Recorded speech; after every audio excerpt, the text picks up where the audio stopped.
You're on, Lydia.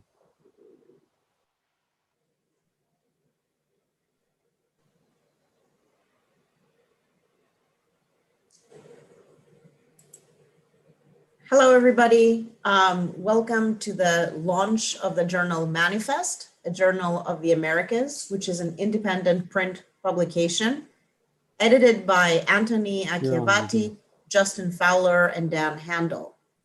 Founded as a means to initiate a critical and imaginative conversation about the states of American architecture. Hello, everybody. Its cities to the and its hinterland of the journal Manifest tackles head-on what others have abandoned. While Manifest intends to question the assumptions behind singular notions and constructions of America by tracing its origins and its global influence, the journal also strives to define the uniqueness of American forms of city building and the distinct set of political parameters through which these forms are shaped. Manifest is an independent print publication dedicated to exploring the art, architecture, and landscape of the Americas. So I will now introduce two of Manifest's founding editors that we have with us today, who will moderate the conversation, Anthony Acciavatti and Dan Handel. Anthony Acciavatti works at the intersection of architecture and the history of science and technology. He's trained in architecture, geography, and history of science, and he's the author of the award-winning book, Ganges Water Machine, Designing New India's Ancient River. The founding editor of Manifest, he's a principal of Somatic Collaborative in New York, and the Daniel Rose Visiting Assistant Professor in Urban Studies at Yale University. Dan Handel is an architect and curator whose work focuses on research-based exhibitions with special attention to underexplored ideas, figures, and practices that shape contemporary built environments. He's a founding editor of Manifest as well. Today, Anthony and Dan will moderate the conversation between authors Lydia Xynogala on future fossils and Enrique Ramirez on Elysian Fields in the Americas. The issue that we will be discussing and launching today is issue number 3, entitled Bigger Than Big, with the description per the words of the authors. What does it mean to grapple with the immensity of the Americas? For the third issue, Manifest, a journal of the Americas, we aim to highlight propositions that have taken seriously the bigger than big design and representational experiments aimed at narrating, framing, or enacting the American continent and the forms and ideas which it animates.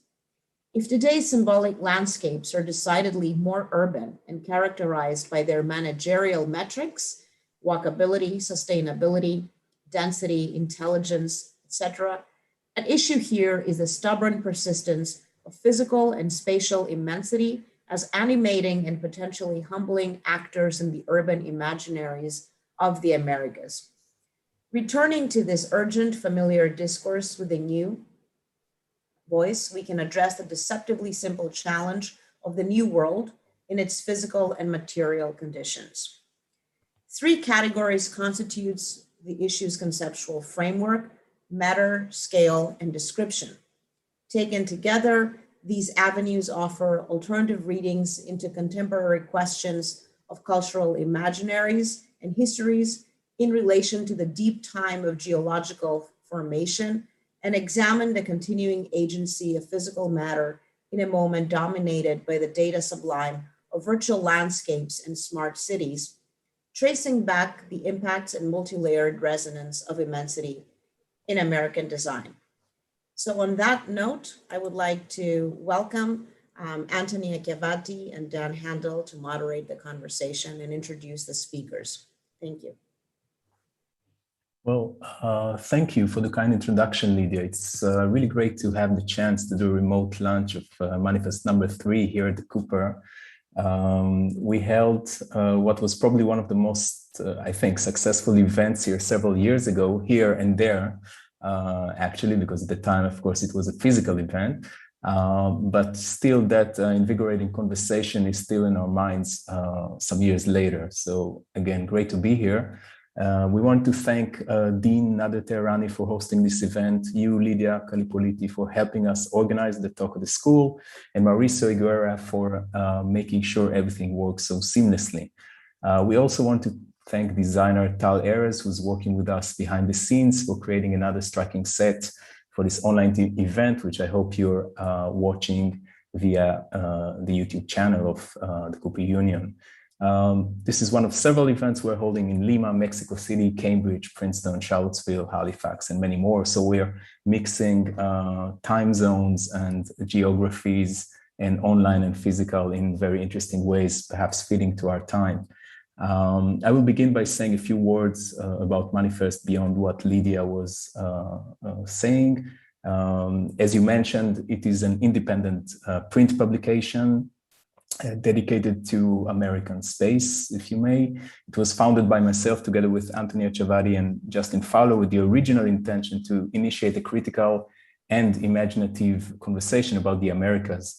Gradually, we came to realize that what we're doing is not a serial publication, not really a magazine, but rather a number of edited thematic volumes that allow both literary experimentation and analytical investigation. As the two contributors that we have here, Lydia and Enrique, well attest, right? Their pieces are pretty much in that vein. So in this context, our deliberate use of the term Americas is of special significance. Of course, the stuff of the continent transcends political borders, which expands our horizon from the plains of Patagonia to the Arctic Circle. And we use the plural as opposed to the singular because Americas also connotes the multiplicity of territories within an uneasy layering of environments, peoples, and ideologies. For us, this is not something that can be easily summarized in an executive brief or the platitudes of political speech. Instead, it requires a constant state of excavation, reflection upon, and reimagination. And we are indebted, literally and fiduciarily, to the support we have received from the Graham Foundation, Shenkar College, anonymous donors and benefactors, as well as from a readership that extends across the globe from Thailand to Peru and from Canada to Australia. And while we maintain an active online presence, and I can't invite you enough to look at our website, we remain fiercely committed to the print medium as a mode of exchange of ideas and experiences. The current volume number 3, titled Bigger Than Big, brings together 50 contributors, and perhaps fitting with our subject is our largest issue yet. We have asked these contributors to consider immensity, as Lydia was mentioned. Immensity is a driving force in the creation of American narratives of space. Now, for today, we had a kind of different idea of what this could be. If normally a launch event would be dedicated to what was already established and printed in this case, the occasion of this evening's conversation is slightly different in our minds. We have invited two of our contributors, Enrique Ramirez and Lydia Xynogala, to expand on their very compelling contributions to issue number 3. Both of the texts, we believe, open up questions about the role of visual and textual description, particularly as mediators between material matter and matters of experience, themes that seem even more pressing to us now in the age of accentuated agreement and ideological echo chambers. So to that end, we will briefly introduce each of the speakers with the bios they shared with us, describe their published piece, and then ask each of them a series of questions regarding the images they shared with us. Once we've asked our initial questions, we will be then happy to accept questions from the audience, which is really what we believe Manifest is about, a well-produced and we hope well-thought-out excuse for meaningful conversations about the Americas. So first, I'd like to begin by introducing Lydia Xynogala. Born in Athens, Greece, Lydia is an architect and doctoral fellow at the ETH GTA Institute. Through her practice alus, she constructs architecture, landscapes, objects, and stories with projects that engage built artifacts, material culture, and the natural environment. Lydia's work on the relationship between chemistry, material cultures, and the built environment has been showcased at the Museum of Modern Art, Storefront for Art and Architecture, the Van Allen Institute, Society of Architectural Historians, Chemical Heritage Foundation, History of Science Society, and ACSA, among other venues. And next, I'd like to introduce Enrique Ramirez, who is a scholar and historian of modern and contemporary architecture and urbanism. He is at work on a manuscript entitled Lines of Least Resistance, Architectural Modernity, Human Flight, and the Modernization of Air, a study of the line drawing and line making techniques that reveal how exchanges between architectural and aeronautical cultures in 18th and 19th century France constructed new, modernized ideas about air and the natural environment. So we'd like to ask you pretty much the same questions regarding your respective pieces, with the hope of, trying to start up a conversation that is not just a question and answer thing, but something that is perhaps more dynamic for today, because we do feel that your pieces share some affinities. So I'll begin with Lydia, and in your piece titled Future Fossils, you look at parallels and intersections between the architect and the archaeologist. But if the work of the archaeologist is often to uncover and retrieve fragments of the past, your text looks at an architecture meant to cover up large-scale land operations in the Americas, in particular 2 repositories for nuclear waste in North America, the Waste Isolation Pilot Plant in Carlsbad, New Mexico, and the Yucca Mountain in Nevada. Your incredible drawings and models and text present us with a field guide to these largely inaccessible sites, where you invite us to spelunk and explore these repositories as future generations might do. And Enrique, your text, Wallacea Encomium, follows a literary discovery as notes on immensity by David Foster Wallace are being exposed by you in his archive. Wallace's distinct style and power of observation are gushing from this short text, which you wonderfully connect to your own musings on the presence and incongruency of immensity in the American experience.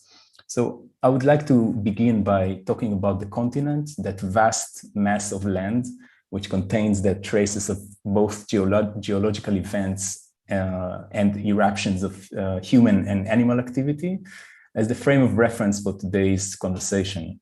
So this is for the two of you, of course. How do you think we can use the continent operatively in order to negotiate the extremely long durée and the immediate experience in ways that could yield new narratives of space and the peoples that inhabit it?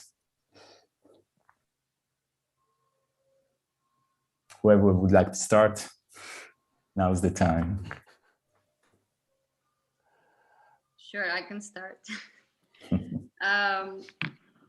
So really, the vastness of the continent, and specifically the 2 sites that I've been writing about, and just to say a little bit about them, is the first is the WIP, or the Waste Isolation Power Plant, that's located in Carlsbad in New Mexico.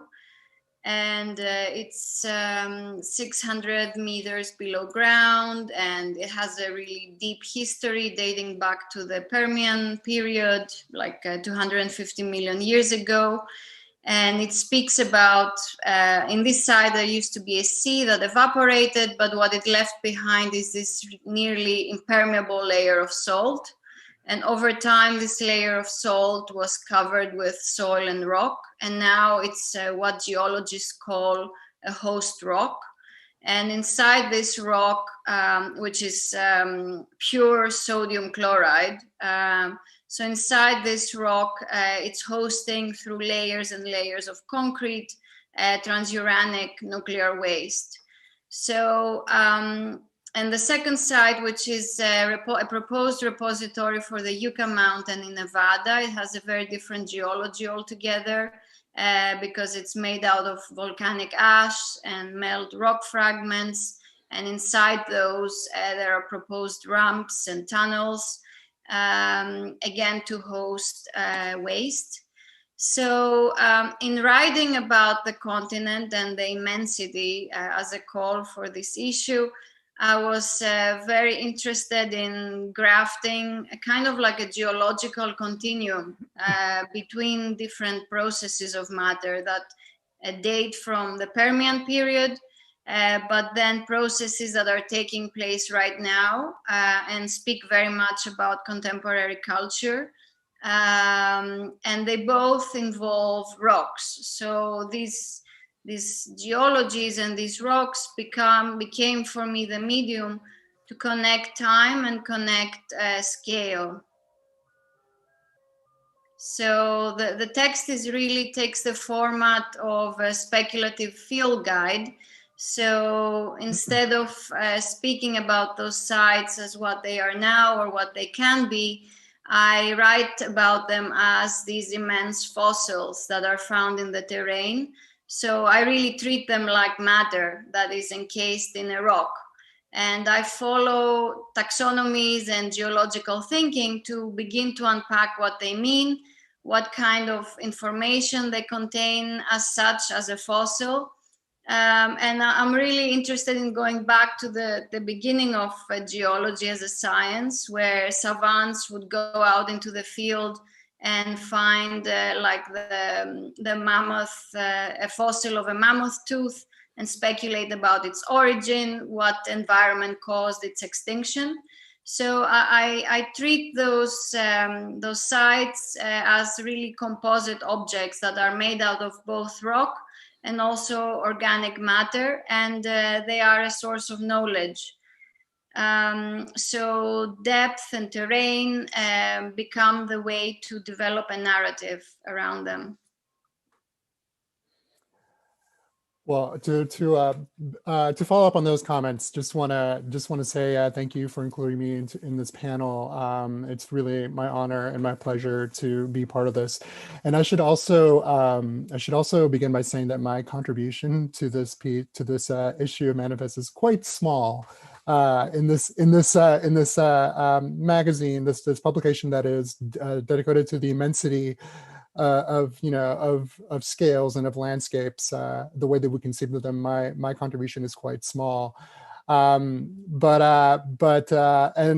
as to follow up on what Lydia was saying, like I sometimes feel like I am a savant that's kind of like wandering into this like large field, this large kind of constellation of discourses that all that are all brought to bear into this this issue of this beautiful term, wuthering immensity. Now, when it comes to this idea of the continent, this is a question that's really near and dear to my heart, as it suggests that there is a physical and spatial dimension to the act of writing, not only on the page, but in the terms of in the way that we conceive of the very objects that we try to commit to the page. So hence the Greek term topoi and its Latin counterpart locus refer to arguments that are familiar or commonplace. And as we know, these terms have important implications for the writing of space or landscape. These two coinages from classical antiquity, of course, give us topics and localities. But for those of us who are invested in writing as a way to negotiate space in geography, topoi and locus give us topographies and locations as well.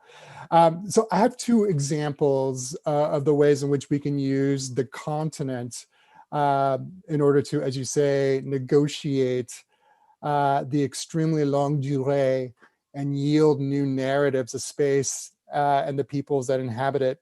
The first comes from a novel that's near and dear to my heart, which is the 1997 novel Mason and Dixon by Thomas Pynchon. Now, I realize that this novel is not one that people immediately glom onto when they want to know more about narratives of space. You know, it's not for everyone. I mean, it's for me, but it's not for everyone. I don't know what that says about me. I don't know what that says about you, but I love the book. But anyway, it's a novel that conflates the practice and science of surveying with the telling of stories, with the writing of stories. And in the novel, one of the major figures in the novel is the 18th century mathematician William Emerson, who teaches the astronomer Jeremiah Dixon how to make maps. And Emerson describes maps in the novel. He describes map making as, quote, a journey onward into a country unknown, an act of earth irrevocable as taking flight. So in the novel, so map making is when you make a map, you're literally flying over the landscape. It's a way to take in the immensity of the landscape that's below you. Now, the novel is written from the point of view of a character named Wix Cherrycoke, who was part of, in the novel, was part of Charles Mason and Jeremiah Dixon's crew that was busy surveying the line that was eventually going to separate Pennsylvania from Maryland. And in recalling these exploits, Cherrycoke, the main narrator in the novel, tells us, quote, "Facts are but the playthings of lawyers, tops and hoops forever a spin. Alas, the historian may indulge in no such idle rotating. History is not chronology, for that is left to lawyers, nor is it remembrance, for remembrance belongs to the people. History can as little pretend to the veracity of the one as claim the power of the other. Her practitioners to survive must soon learn the arts of the quidnunc, spy, and taproom wit, that there may ever continue more than one lifeline back into a past. We risk each day losing our forebears in forever. Not a chain of single links, for one broken link could lose us all, rather a great disorderly tangle of lines, long and short, weak and strong, vanishing into the mnemonic deep with only their destination in common." Now, the other example that I can think of is from an 1864 novel by Jules Verne, which is little read because it's actually his second novel. It's when he was just really starting to get his publishing career started. And it's called, it's actually two novels, but when they were published in an omnibus volume, they were called The Adventures of Captain Hatteras. This is published in 1864. And it's a novel about polar exploration, specifically the race to the North Pole. And much of the action in the novel takes place in the Arctic seas above 70 degrees northern latitude. Now, in the novel, and were we to place ourselves at 70 degrees north latitude, we would quickly realize that things look quite a bit different up there. So I'm going to do a little bit to just imagine if you're a sailor above a ship above 70 degrees north latitude and you're trying to find a Northwest Passage, you would have a different understanding of the land masses and the ice masses that flow around you and how they operate, how they behave, and how you would commit your description of those land masses and ice flows to the page. So if you're up there at 70 degrees northern latitude, you'll note that there are days when the sea unfurls as a vast sheet of brilliant blue. On others, it is the color of wet ash, a gray, directionless blur, defined only by a distant mountain, a fog bank, or even an iceberg. And these are the most dangerous, of course, because when the air begins to warm in the spring months, so does the water around the icebergs. And there's some amount of melting. These giant fortresses of ice shed layers and they break apart into pieces. The wayward pieces drift into icy currents and choke the narrowest straits, making passage dangerous for any vessel, even those with iron prows in search of that elusive Northwest Passage. In written accounts by the earliest Arctic explorers, this search was anything but exciting. Crews plunge into extended periods of abject boredom. Some expeditions were one-way voyages. Ships left their ports, captains and crews celebrated, and their voyage continued until the reports stopped and the envoys no longer brought word of their progress.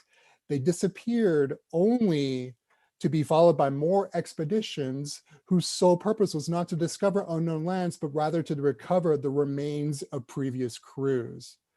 Now, a sailor on one of these expeditions would stand watch, ice pick in hand, and may notice stranger things floating along the sides of a boat.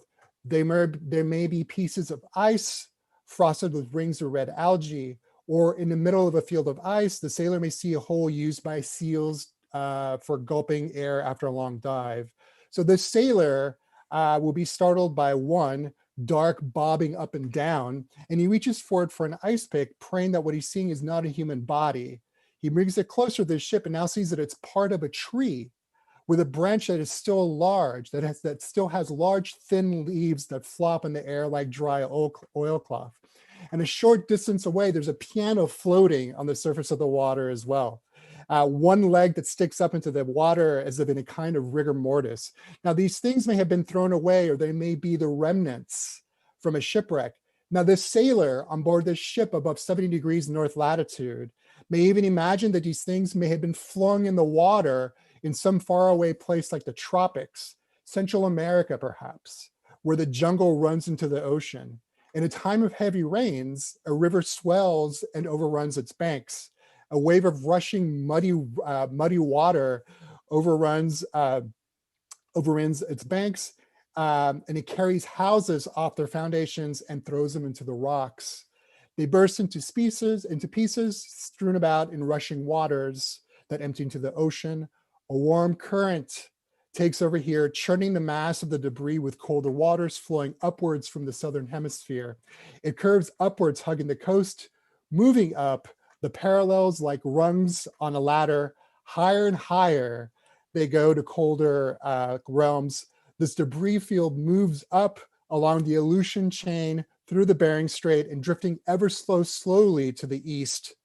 It turns south, another debris field that flows between huge sheets of ice through a freezing ocean where a sailor lunges an ice pike into the water after seeing something strange floating in the waters before him, right? So evidence of the Northwest Passage is basically debris that originated in the Southern Hemisphere and went through the isthmus below or around the Horn and made it all the way up around the other side of the continent. So there were ways in which writers and explorers were kind of like trying to comprehend this kind of like immensity that is a continent and trying to commit it to the written page. Well, and Enrique, that sets up so nicely what I really would love to ask next, because of the following those channels, or as you put it, those disorderly tangle of lines that you just laid before us, and flotsam and jetsam. I think one way in which I see both of your pieces coming together, though in markedly different ways, is the way that you're exploring terrains emanating life and half-lives, maybe even half-truths, as you just kind of touched upon with Jules Verne, for example. I'd love to hear you both speak about how you engage those murmurs and buzzing, maybe even gurgling of organic and inorganic matter within your pieces that you wrote for us in Manifest.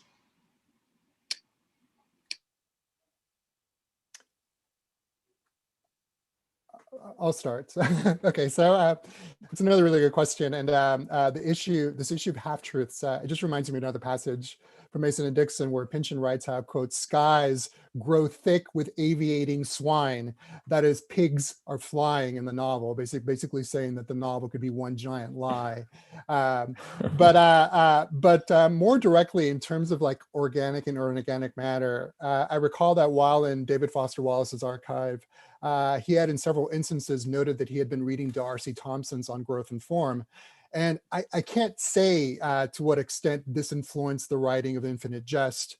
However, in looking at the materials in the archive, I was reminded of another novel, which is the 1926 novel by Thomas Mann, Der Zauberberg, or The Magic Mountain.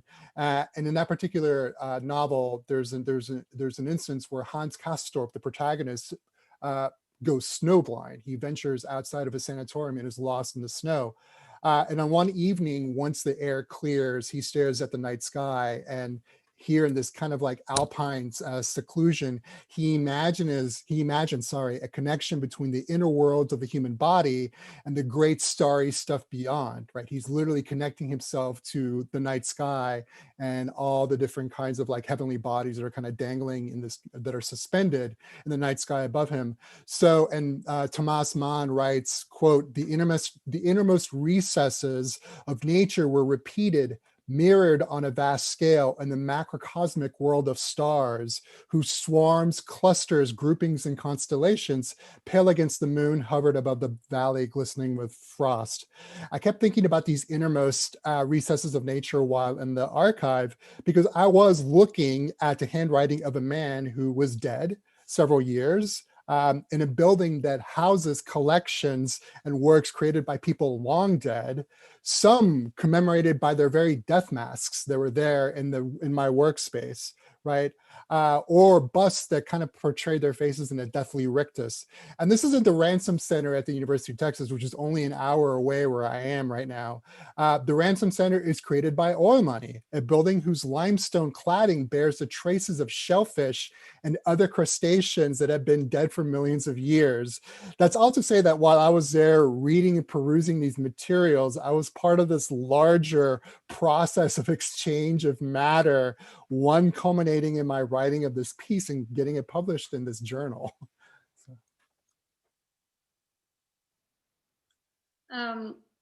To follow up on this question of matter, and I should say that through this piece and through my work in general, what I'm trying to ask is how matter can tell a story.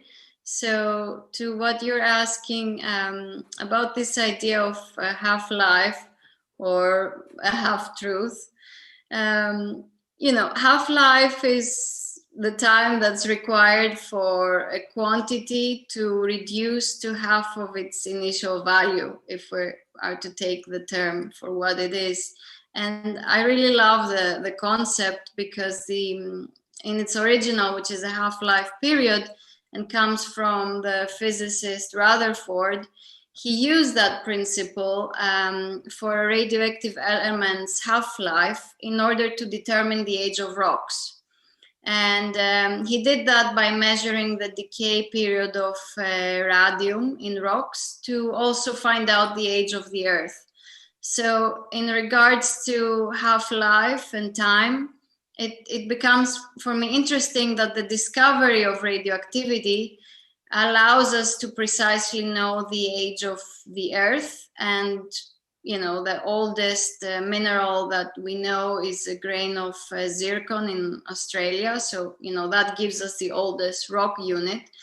But, you know, radiology was invented in the 19th century and its first use was to estimate the age of fossils. So now, if we fast forward to the sites that I'm writing about, where radioactive decay is used as a measure of time. So these new man-made fossils that I call the Whip and the Yucca Mountain, here radioactive waste becomes the measure of times past. So in the question of the half-truth, I think it's through the writing and also producing these drawings that take actual proposed drawings for those sites, but of course implement them into rocks. You start to create a fiction around those sites, but the fiction is based all on their material assemblies, but it speaks to how we can imagine them and how to grasp their scale and their immensity in time and in space. Which in a way leads me to my next question, which is how you produce these pieces, right? So I guess the two of you, to a certain extent, described both the setting and I mean both the sort of intellectual setting and the physical setting. In Enrique's case, of you know, being sort of immersed in this vibe, right, when writing the piece. And this is something that I think we are very interested in Manifest, sort of trying to figure out how do we, you know, solicit texts that are not only unconventional in content, but also in form. And I think your two pieces, you know, belong to that genre. So I was wondering if you could speak a little bit about the role of literary experimentation in your contributions, and try to also speak to its being a sort of vehicle for deciphering cultures or places.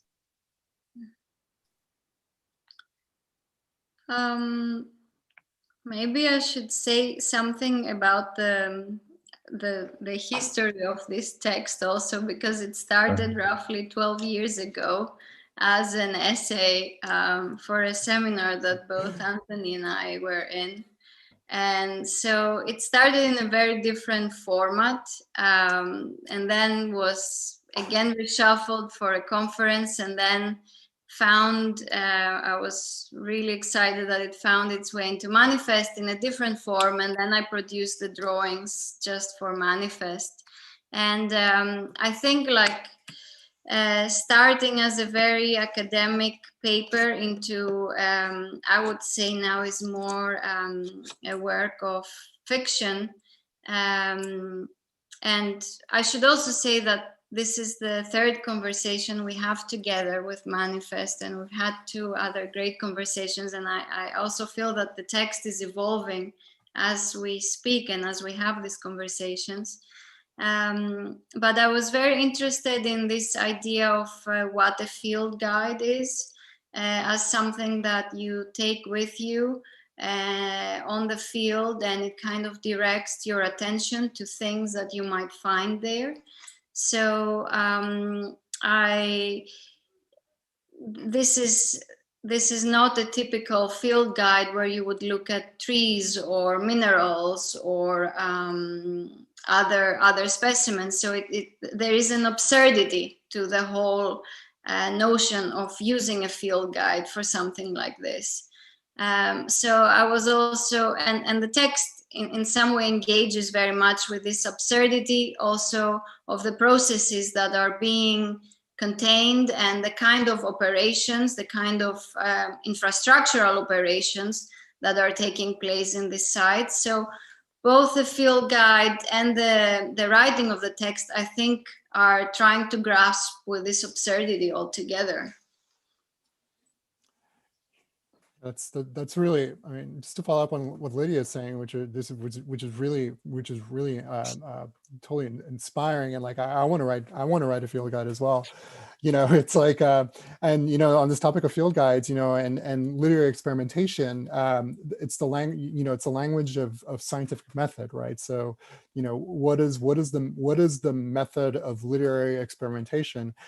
You know, I don't know what it is for David Foster Wallace, you know, but I think, you know, as a trained historian, I may be on sure footing, marginally so, because I kind of feel like I'm at the margins of architectural history, and that like I feel like I am I'm really willing to look at other kinds of sources that in order to write histories of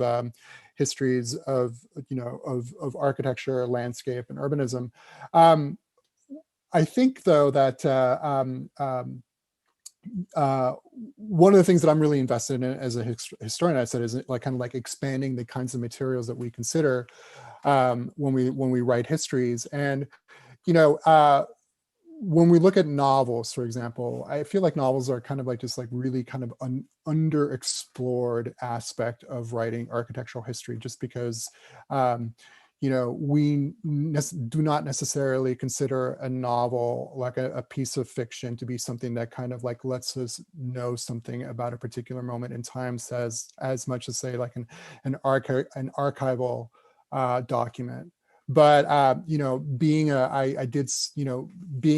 person who studied history of science as an undergraduate, like in the early 1990s, you know, at the death throes, you know, of theory, you know, in history departments, you know, 99% of the texts that I read for history classes were novels.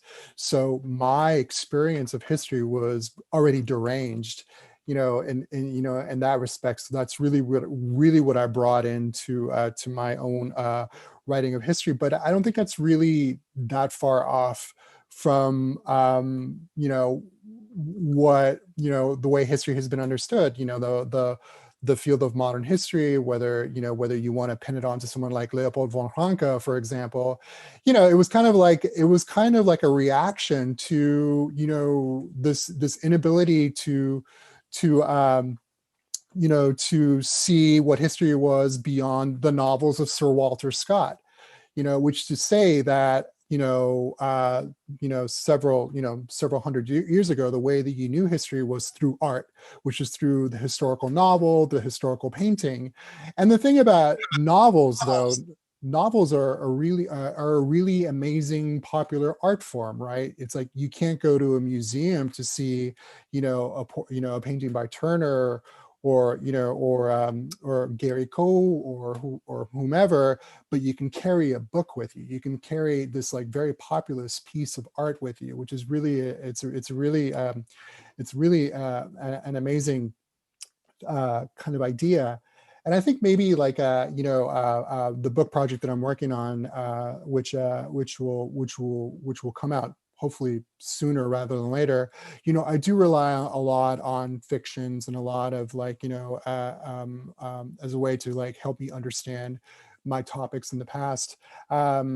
And that's just because, again, it's like I'm coming full circle to my own early training as a historian. It's like my way of dealing with a particular topic is to kind of like read the words that people have committed to it. And that's what fiction, like history, is. These are words, right? I read a very, very amazing exchange between the historian Robert Darnton and Nicholas Basbanes, who's this he writes books like he's a popular historian, but he wrote this really amazing book called On Paper, which is a history of paper. And Robert Darnton is a historian who's I believe he's still now the chief librarian at Harvard, but he's very, very does not like to consider is kind of let me put it this way. Is a person who's very afraid to throw texts out, right? To basically say like, these are valuable texts, these are invaluable texts. For him, all texts are valuable. Any kind of piece of writing, whether it's a novel, whether it's a pamphlet, or whatever, is important because it gives us a really important kind of like lens through which to view a particular moment in time. And as historians, we should make time to look at all possible kinds of forms of writing, and materials in order to understand something that happened a while ago, because what writing does, what looking at fiction does that doesn't give us right now, it's telepresence, so that allows us to exist in another moment, and that's a wonderful thing. So following up on, I think, that beautiful layering that both of you were just engaging in, Enrique and Lydia, and also in trying to keep with this idea of fiction, which I'm so glad was brought up by both of you, because of course fiction, I'm not going to try to talk about its potentially Greek roots, given the panel with two Greeks on the panel, but I think in terms of its Latin roots, right, goes all the way back to fingere, which means to give form or to shape. So I think something about the way in which we think about evidence and shaping it and parallels or overlaps with novel writing is such an important, I think, invaluable way to look at evidence and narrating the world. And it's certainly something that gets done in the journal. And building upon that, I was really then caught or taken with the way in which you both pay such attention to, I think, what's on the surface or subsurface, or what even lurks beneath or inside of, which is to say, how do we describe that which we cannot see? Certainly, Lydia, you do this in your piece with radioactive material that's radiating out from the ground, or at least an attempt to arrest its radiation. And Enrique, in your case, there's David Foster Wallace's description of the guts of a building and its HVAC system.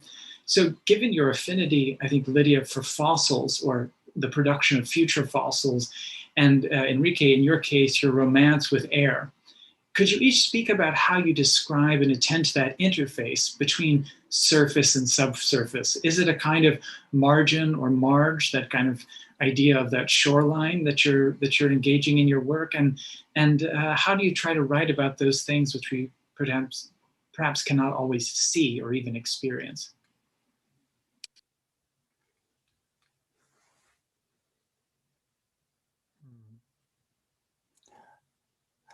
I mean, another really good question. I think maybe, as someone who, as a grapho and bibliomaniac, it's one of the ways when you say surface and subsurface, I think for me, it's like, I'd like to put it in more familiar terms, which is maybe like between the personal and the universal, perhaps. It's like, it speaks more to like, a personal methodology as opposed to something that's physical, which is kind of like I'm inverting the logic by which I began these comments, right?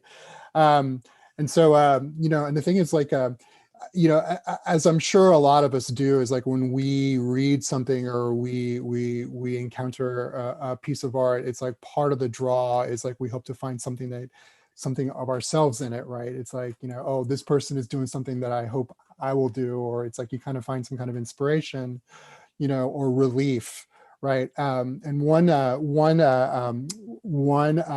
writer who I've been turning to of late is the late Mexican writer Sergio Pitol. He's an amazing writer, very inspirational to me because he was a bibliomaniac and a graphomaniac, also a lawyer and a diplomat, very, very responsible for translating a lot of Central European texts into Spanish during the 70s, 80s, and 90s. And his books are really interesting because it's like, it's if you want to know what a Mexican thinks, what a Mexican citizen thinks of Tashkent or Samarkand, you read his books because it's like these like totally like very interesting accounts of like people from other parts of the Americas traveling in parts of Central Asia. So he died recently, and his last book is called The Magician of Vienna, which is kind of like this literary autobiography, and it's called The Art of Flight. His last in this book, The Magician of Vienna, he talks about another book of his called The Art of Flight, which is about his peregrinations, as a diplomat and a writer. And the thing is like flight, in Spanish it's called el arte de la fuga, which is a kind of like a duplicious term because it can mean both flight and fugue, right? But there's a really beautiful quote by Pitol, where he says, like, what am I doing in these pages, as he writes. And then he goes, I was obligated to transform myself into an almost unique character. As always, the appearance of a form resolved in its own way the contradictions inherent in a fugue. And then he says, writing to me is an act akin to weaving and unraveling many narrative threads that are continuously plaited, where nothing is closed and everything is conjectural. The reader will be the one who tries to clarify them, to solve the mystery posed, to opt for some suggested opinions, sleep, delirium, wakefulness. Everything is words. Right, which is I think is just it's a really to me it's a very, very kind of like a potent statement for kind of like using the way writing can be an interface between surface and subsurface, or personal and the universal, right? So that's a really great question, and I love how you frame it, Enrique. I would say for me, even though I use fiction in the piece as a literary form, I feel that I write as an architect, and what I mean by that is that I think of drawing tools and how they can be used in a text form. So the text really for me, and the way I wrote it and it's intended to be read, is almost like a stratigraphy drawing. So it's a section really, and the text is a section through matter. So in that respect, it treats this interface that you're asking between the surface and the subsurface like an assembly, where you start to cut through it, and you start to describe it. And through this description, through peeling through all these layers of matter, which are, rock, volcanic rock, or pure salt, and then you bump into some thick layers of concrete and soil, and then you find air, you find these tunnels, and then titanium shields, and inside them you find transuranic waste. So by describing and kind of cutting through this assembly, you start to also deciphering these sites and how they came to be, What do they mean in terms of deep time? What does it mean to construct such a space in this kind of terrain? So I would say, yeah, the section for me is very important in the text, even though I'm not sure I produced a single section, but the text is written as a cut. Well, and to follow up on that and kind of this idea of deciphering, I think it's perhaps more foregrounded in Enrique's, but it's a kind of latent motivation, I think, Lydia, and yours as well, which is the role of meaning. And I would be curious to hear you both talk, especially given just what you mentioned about deciphering, Lydia, is how do you two wrestle with meaning in your respective projects? Like, what role does that play in what you're trying to kind of excavate or exhume or draw in your case, Lydia?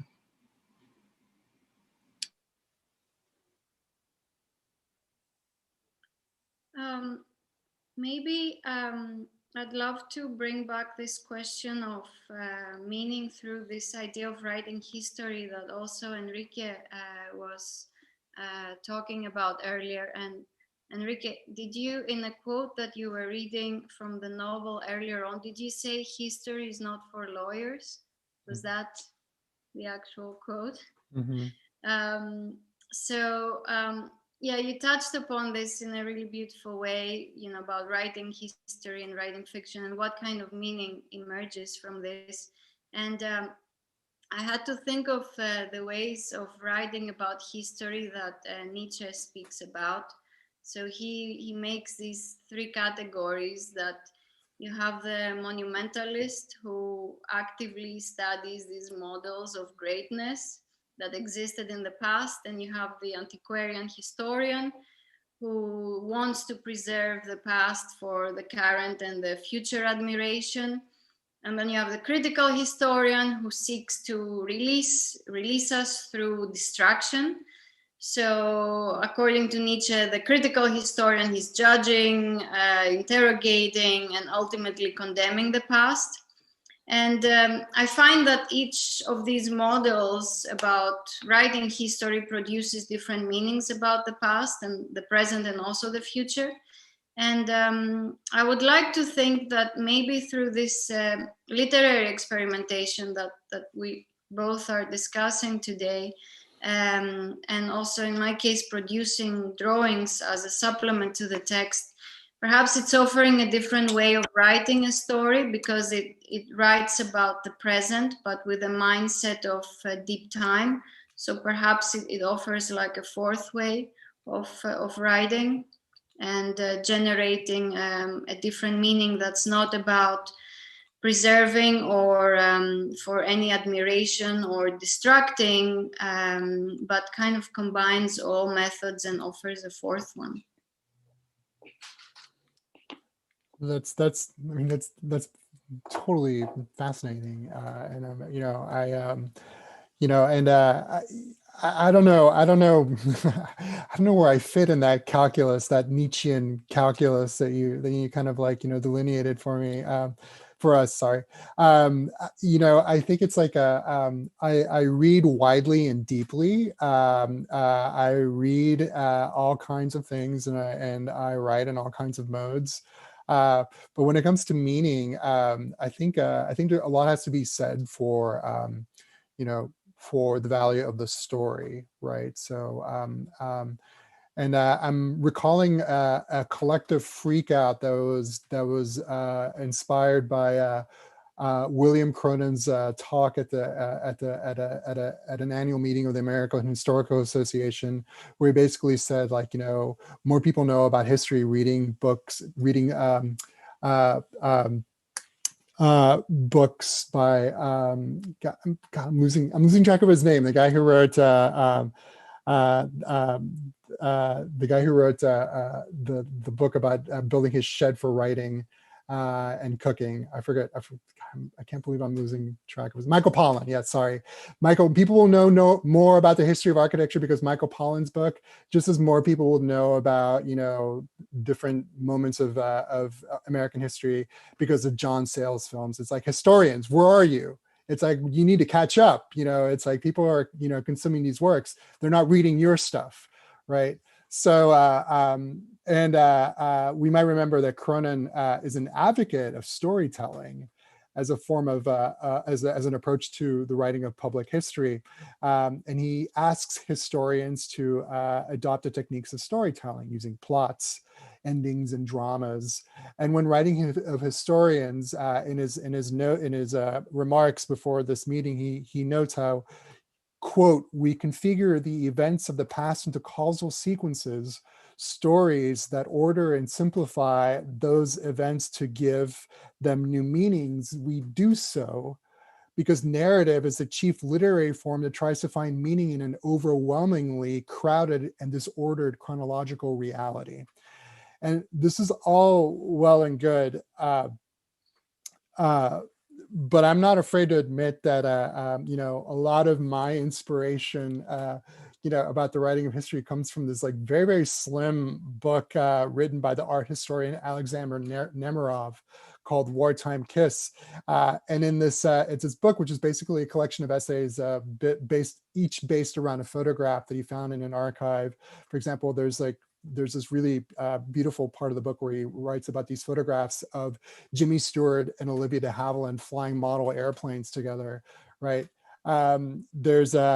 He describes history writing as, quote, "butterfly atmospherics in slow drawn air." Sorry, I didn't get that right. It's butterfly atmospherics, slow drawn in air, right? And it sounds like something that the novelist Vladimir Nabokov would write, who was, he was a lepidopterist. He collected butterflies as well. But like Nemerov is also committed to something elusive, possibly dangerous in the writing of history. And so, for example, in the conclusion to this book, Wartime Kiss by Alexander Nemerov, he says something that is really music to my ears. He says, when it is truly carried away, historical writing is a kind of flying, and it's like, when I read that, I'm like, oh, this is, where have you been? It's like, this is what I've been wanting to, read all this time.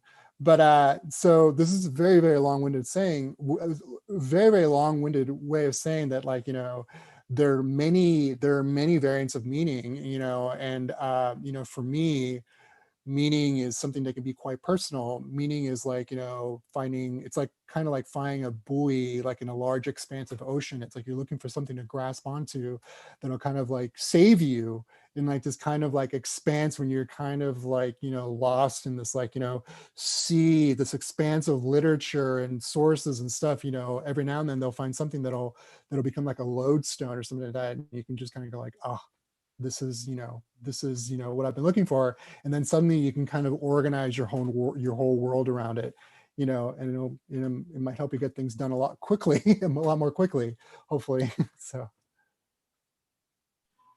Well, and speaking of kind of expedience or speed, we have a question from someone by the name of Ramon, who says, thank you for the talk tonight.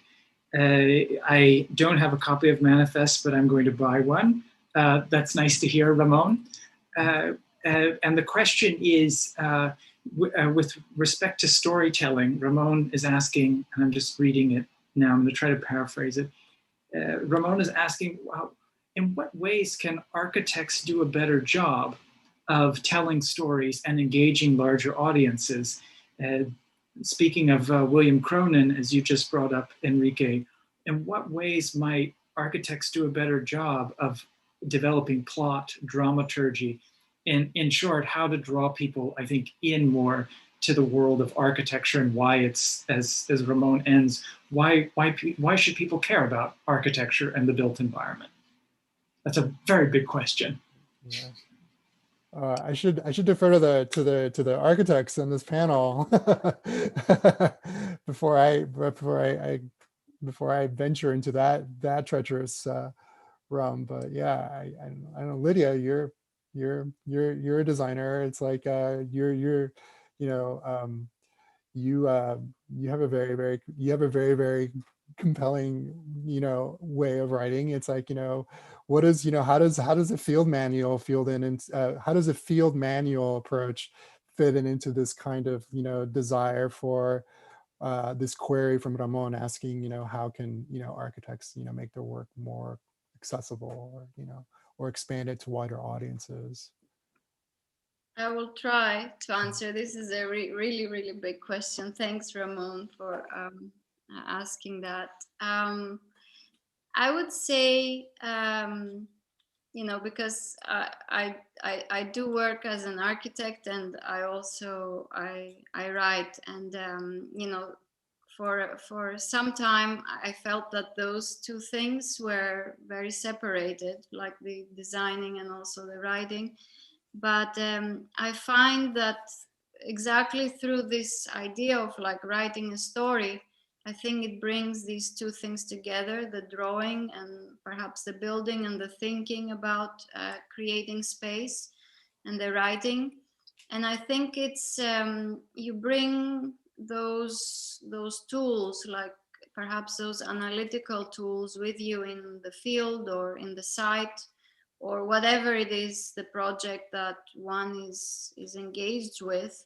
And I would say that personally, in architecture projects, I try to write a story about the project in the beginning, and I also try to write a story in the middle of the project and a story in the end. And I find that way of, and this is not the typical kind of architectural project description that you would read in a publication. I think nobody really wants to read my stories in that respect.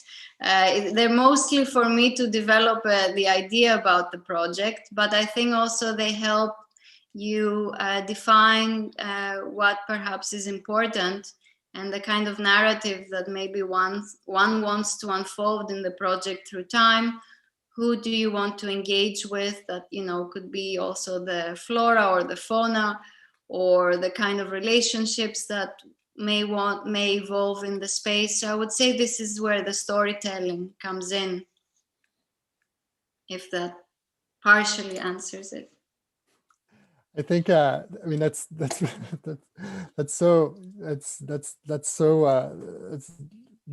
amazing, and it's to me like I learn a lot by listening to architects, and designers talk about, their own design processes. Like I feel like other fields that are committed to storytelling, could learn a lot, from architects, and designers at all scales. One of the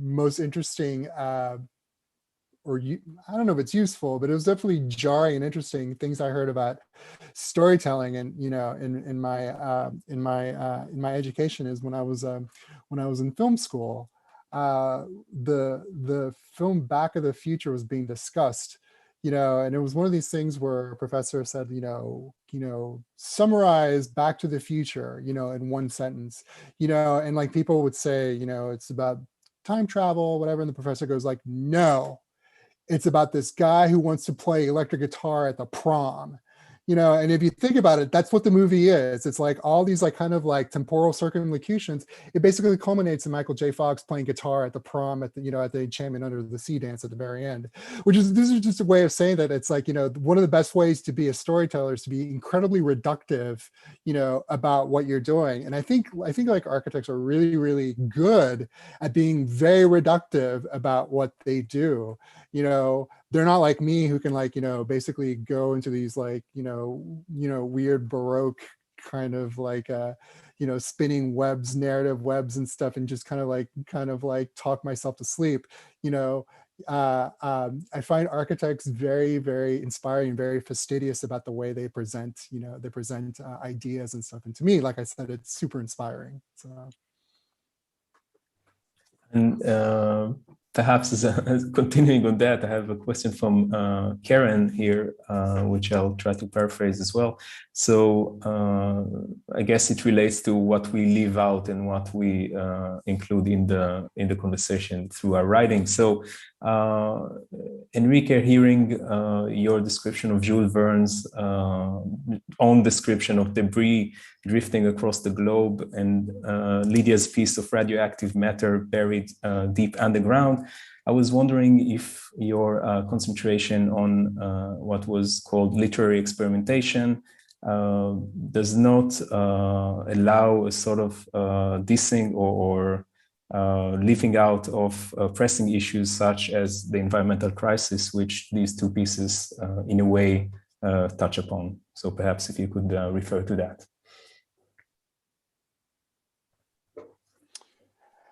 Well, it's interesting because that's a great question. So you know, the part that I found in the archive that got published in Manifest is there are a lot of things like that. You know, there are a lot of things that eventually didn't make it, you know, into the final version of Infinite Jest. You know, and there was a lot of intervention. Of course, there were editors at play. But one of the things that I really want to point out about Infinite Jest is, you know, as much as, you know, people as, you know, as it's kind of celebrated or described as this kind of like, you know, high point of, let's call it, you know, late modern or postmodern, you know, literature. It's a science fiction novel that's about an environmental catastrophe at heart, you know, and the novel takes place. The majority of the action takes place in this part of Boston that's being continuously bombarded by waste that's being thrown over the U.S.-Canada border as this kind of like toxic war, like the U.S. and Canada are kind of lobbing toxic waste over the borders via catapults to each other. So it's like this weird dystopian thing. And then it's also and also a lot of it occurs, like especially the characters when they're young, they're all at a tennis academy in Arizona. So it's all about kind of like these like kind of pressurized environments and, you know, and like the pressure of competition that occurs in these pressurized pneumatic environments, you know, in a very, very unbearably hot Arizona. Was Wallace intentionally writing about environmental catastrophe? No, I mean, that's his way of understanding, or that's the way that he's getting to through his art. Like the way that he was writing about kind of like environmental conditions was like a way of propelling the storyline. Can we use Infinite Jest as a way to understand, you know, how people viewed environmental catastrophes like in the late 1990s? There would have to be a lot of critical gymnastics in order to really think about that. But it's like when you consider the novel, for example, that was partially written on pieces of notebook paper, and then it was also written on a computer. Parts of it were written on a computer as well. You know, there are things to be.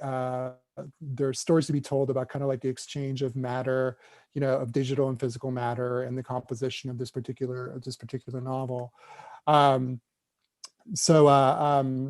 that brings another really important issue, which is when you're talking about what's left in and left out. There's a whole issue of dealing with voices that have been excluded from the writing of these narratives, right?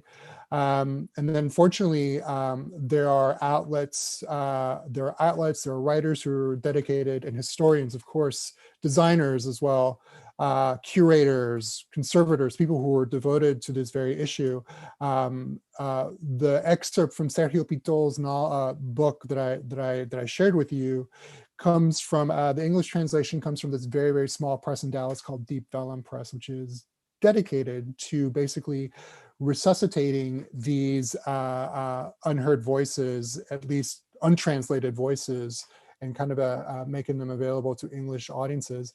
And then also, I should say that some of the other things that I read or kind of shared with you are part of this part of this publishing initiative called the Dalkey Archive, which is spearheaded at the University of Illinois, which is basically they take novels that have basically gone under the radar and publish them at a, at a lower price point.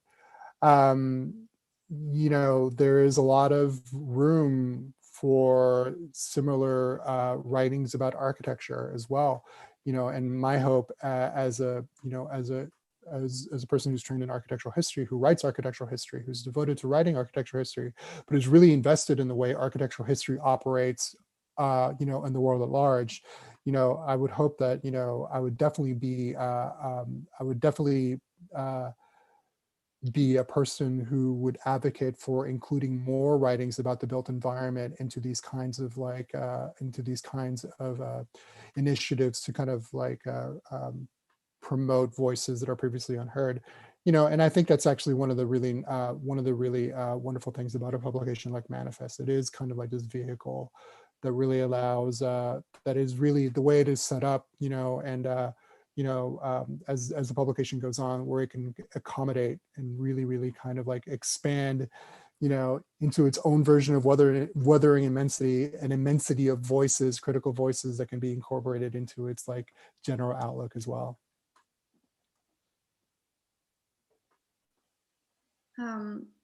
I would say, and Enrique, I couldn't express it better, like what you said about Manifest and the way it brought together all these voices. And thanks to Anthony and Dan, and I'd like to talk maybe about footnotes, and because you both suffered from my numerous footnotes in the text. And I think maybe that's something also that runs very much through Infinite Jest, right, Enrique? Like the footnotes are almost, I don't know if they're half of the novel, but it's a pretty extensive body of footnotes there too. So in terms of what you leave outside the main body of the text, or I mean, the text that I wrote, it is really about an environmental disaster.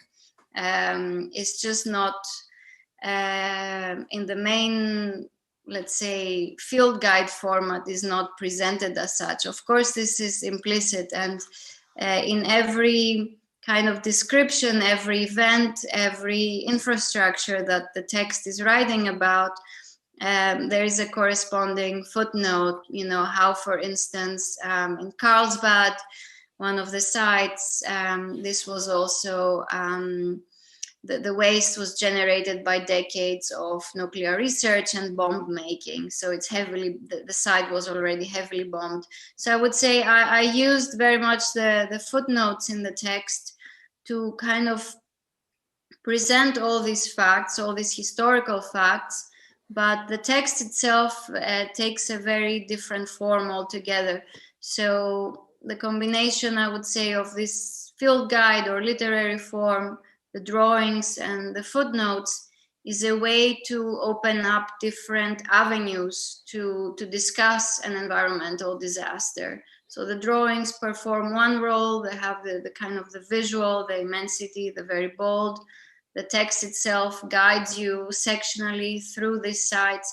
And then you have the footnotes that speak about all the hard and the tough facts about the site itself.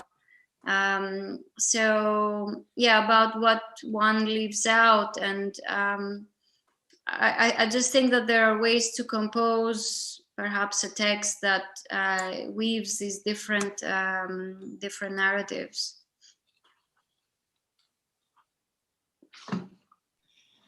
And maybe on that note, on footnotes, no pun intended, but is a good place to end. But also, I just want to be clear, Lydia, we very much enjoyed your footnotes throughout the piece, and making sure that they were the most up to date as we put together the journal. I'd like to thank Nader Terani, Lydia Calipoliti, Mauricio at Cooper Union, and of course, A thank you to Lydia Xynogala, Enrique Ramirez, and a special thank you to the wizard, AKA designer, known as Tal Erez, for the production of this tonight. It's really wonderful to get to work with Tal, and we really appreciate the opportunity, as Dan had mentioned at the very beginning, to do this event at Cooper, not only because Lydia Xynogala is an alumna of Cooper Union, but also because we have a long-standing, love, not just as architects, but also manifest, because I believe one of our first launches in person was at Cooper some time ago. So we also very much look forward to the opportunity, hopefully when issue number 4 comes out, of doing something in person at Cooper Union. But again, I really want to thank all of you that tuned in, and of course, again, to everyone at Cooper for helping put this together. It really means a lot to us, and we're extremely grateful. So thank you very much.